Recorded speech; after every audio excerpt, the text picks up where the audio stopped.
പ്രവാസ ലോകത്തെ വാർത്തകൾ. വിദേശ സിനിമകൾക്ക് 100% നികുതി പ്രഖ്യാപിച്ച് ഡൊണാൾഡ് ട്രംപ്. അമേരിക്കൻ പ്രസിഡന്റിന്റെ ഈ തീരുമാനം വ്യാപാര യുദ്ധം കൂടുതൽ രൂക്ഷമാക്കുന്നു.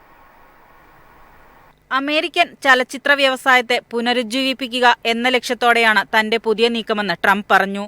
യുഎസിന് പുറത്ത് നിർമ്മിക്കുന്ന എല്ലാ സിനിമകൾക്കും 100% നികുതി ചുമത്തുന്നതിനുള്ള നടപടികൾ ആരംഭിക്കാനാണ് വാണിജ്യ വകുപ്പിനും യുഎസ് വ്യാപാര പ്രതിനിധിക്കും അധികാരം നൽകിയതെന്നാണ് ട്രംപ് പ്രഖ്യാപിച്ചത്. ട്രൂത്ത് സോഷ്യൽ പ്ലാറ്റ്ഫോമിലൂടെയാണ് ട്രംപ് ഈ വിവരം പുറത്തുവിട്ടത്. വിദേശ സിനിമകൾ അമേരിക്കൻ ദേശീയതയ്ക്ക് ഭീഷണിയാണെന്നും ട്രംപ് പറഞ്ഞു. ട്രംപിന്റെ ഈ പ്രഖ്യാപനത്തിന് പിന്നാലെ വിതരണ ചിലവുകൾ എത്ര കണ്ട് വ്യത്യാസം വരുമെന്ന ആശങ്കയിലാണ് സിനിമാ പ്രവർത്തകർ. അത്തരമൊരു താരിഫ് എങ്ങനെ പ്രവർത്തിക്കുമെന്നോ താരിഫ് പിരിവ് ആവശ്യങ്ങൾക്കായി അത്തരം സിനിമകൾ എങ്ങനെ വിലമതിക്കുമെന്നോ വ്യക്തമല്ല. ചിത്രീകരിച്ചതും എന്നാൽ റിലീസ് ചെയ്യാത്തതുമായ സിനിമകൾക്ക് ഫീസ് ബാധകമാണോ അതോ പുതിയ പ്രൊഡക്ഷനുകൾക്ക് മാത്രമാണോ ബാധകമാകുക എന്നതും വ്യക്തമല്ല. അമേരിക്കൻ സിനിമകളെ പ്രോത്സാഹിപ്പിക്കുന്നത് നിർത്തുമെന്ന് ചൈന പ്രഖ്യാപിച്ച് 1 മാസം പിന്നിടുന്ന വേളയിലാണ് ട്രംപിന്റെ പ്രഖ്യാപനം. ഇരു രാജ്യങ്ങളും തമ്മിലുള്ള പരസ്പര താരിഫ് ഓഹരി വിപണിയിൽ വലിയ പ്രതിസന്ധി സൃഷ്ടിച്ചിരുന്നു. ഇവയ്ക്കെല്ലാം പിന്നാലെയാണ് വിദേശ സിനിമകൾക്കും ട്രംപ് നികുതി പ്രഖ്യാപിച്ചിരിക്കുന്നത്. News desk MyFin TV. രക്ഷിതാക്കൾ കൂടെയില്ലാതെ തനിച്ച് യാത്ര ചെയ്യുന്ന കുട്ടികൾക്ക് ടിക്കറ്റ് ചാർജിനൊപ്പം അധിക നിരക്ക് ഈടാക്കുമെന്ന് എയർ ഇന്ത്യ. കുട്ടികളുടെ സുരക്ഷിത യാത്ര ഉറപ്പുവരുത്തുന്നതിന്റെ ഭാഗമായാണ് നടപടി. 5 മുതൽ 12 വയസ്സുവരെ പ്രായമുള്ള കുട്ടികൾക്കാണ് ടിക്കറ്റ് ചാർജിനൊപ്പം എയർ ഇന്ത്യ ഇനി അധിക നിരക്ക് ഈടാക്കുക. ഹാൻഡ്ലിംഗ് ചാർജ് എന്ന ഇനത്തിലാണ് അധിക നിരക്ക് ഈടാക്കുന്നത്. ആഭ്യന്തര വിമാനങ്ങൾ ടിക്കറ്റ് നിരക്കിന് പുറമെ 5000 രൂപയാണ് അധികമായി നൽകേണ്ടത്.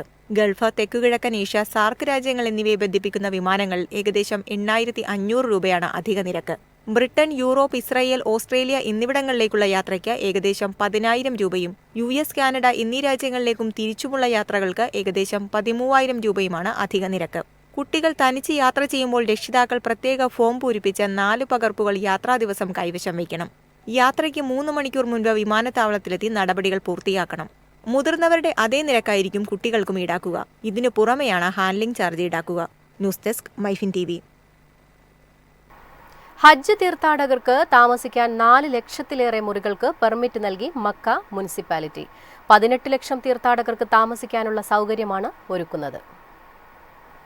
ഹജ്ജ് തീർത്ഥാടകർക്ക് താമസിക്കാൻ വിവിധ ഹോട്ടലുകളിലും വില്ലകളിലും മറ്റ് കെട്ടിടങ്ങളിലും 4,28,000 മുറികൾക്ക് മക്ക മുനിസിപ്പാലിറ്റി അനുമതി നൽകി. 76 ലക്ഷം ചതുരശ്ര മീറ്റർ പരിധിക്കുള്ളിലാണ് 3149 കെട്ടിടങ്ങളിൽ പെർമിറ്റ് അനുവദിച്ചിരിക്കുന്നത്. ആവശ്യമായ എല്ലാ നിബന്ധനകളും പൂർത്തിയാക്കിയ ശേഷമുള്ള വീടുകളാണ് തീർത്ഥാടകർക്ക് നൽകുന്നത്. സുരക്ഷിതവും സുഖപ്രദവുമായ താമസാന്തരീക്ഷം പ്രദാനം ചെയ്യുന്നതിനുള്ള നിരന്തരമായ ശ്രമങ്ങളുടെ ഭാഗമായാണിത്. സുരക്ഷയുടെയും സുഖസൗകര്യങ്ങളുടെയും ഉയർന്ന നിലവാരം പാലിക്കുന്നതിലൂടെ ഭവനങ്ങളുടെ ഗുണനിലവാരം ഉയർത്തുന്നതിനു വേണ്ടിയാണിതെന്ന് അധികൃതർ പറഞ്ഞു. News desk MyFin TV. പൊതുസ്ഥലങ്ങളിൽ അനുമതിയില്ലാതെ പോസ്റ്റർ പതിക്കുന്നതിനെതിരെ കർശന നടപടികളുമായി അബുദാബി മുനിസിപ്പാലിറ്റി. നിയമലംഘകർക്ക് 4000 ദിർഹം വരെ പിഴ ചുമത്തും. നഗരത്തിന്റെ ശുചിത്വവും ആകർഷണവും പൊതുസുരക്ഷയും സംരക്ഷിക്കുക എന്നത് ലക്ഷ്യമിട്ടാണ് നടപടി. പൊതു ഇടങ്ങൾ അനധികൃതമായി അച്ചടിച്ചോ എഴുതിയോ സ്ഥാപിക്കുന്ന പോസ്റ്ററുകൾ അനുവദിക്കില്ലെന്നാണ് അബുദാബി മുനിസിപ്പാലിറ്റി അറിയിച്ചത്. സോഷ്യൽ മീഡിയയിലൂടെ പുറത്തിറക്കിയ പുതിയ മുന്നറിയിപ്പിൽ മുൻകൂർ അനുമതിയില്ലാതെ ഇത്തരം പ്രവർത്തനങ്ങൾ നടത്തുന്നവർക്ക് കർശന നടപടി ഉണ്ടാകുമെന്നും അധികൃതർ പറഞ്ഞു. പാർക്ക് ചെയ്ത വാഹനങ്ങളിലോ തൂണുകളിലോ മുൻകൂർ അനുമതിയില്ലാതെ പോസ്റ്ററുകൾ സ്ഥാപിക്കുന്നത് നിയമവിരുദ്ധമാണ്. അനുമതിയില്ലാതെ പോസ്റ്ററുകൾ പതിപ്പിക്കുന്നവർക്കെതിരെ ആദ്യമായി 1000 ദിർഹം, രണ്ടാം തവണ 2000 ദിർഹം, ഇത് വീണ്ടും തുടർന്നാൽ 4000 ദിർഹം വരെ പിഴ ഈടാക്കാനാണ് തീരുമാനം. താമസ ഇടവഴികൾ, പൊതുനടപ്പാതകൾ, വാണിജ്യ മേഖലകൾ എന്നിവ വൃത്തിയായി സൂക്ഷിക്കാൻ നേരത്തെ ബോധവൽക്കരണം നടത്തിയിരുന്നു. News desk MyFin TV. UAE-യിലെ സർക്കാർ സ്കൂൾ പാഠ്യപദ്ധതിയിൽ ആർട്ടിഫിഷ്യൽ ഇന്റലിജൻസ് നിർബന്ധമാക്കി. സാങ്കേതിക വിദ്യയെക്കുറിച്ച് കുട്ടികൾക്ക് അറിവ് ലഭിക്കുന്നതിന്റെ ഭാഗമായാണ് നടപടി.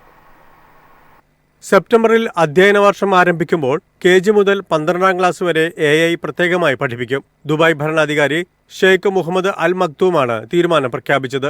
ഭാവി ജീവിത രീതിയെ മാറ്റിമറിക്കാൻ AI സഹായിക്കുമെന്നതിനാൽ ഇത് പാഠ്യപദ്ധതിയിൽ ഉൾപ്പെടുത്താൻ തീരുമാനിക്കുകയായിരുന്നു.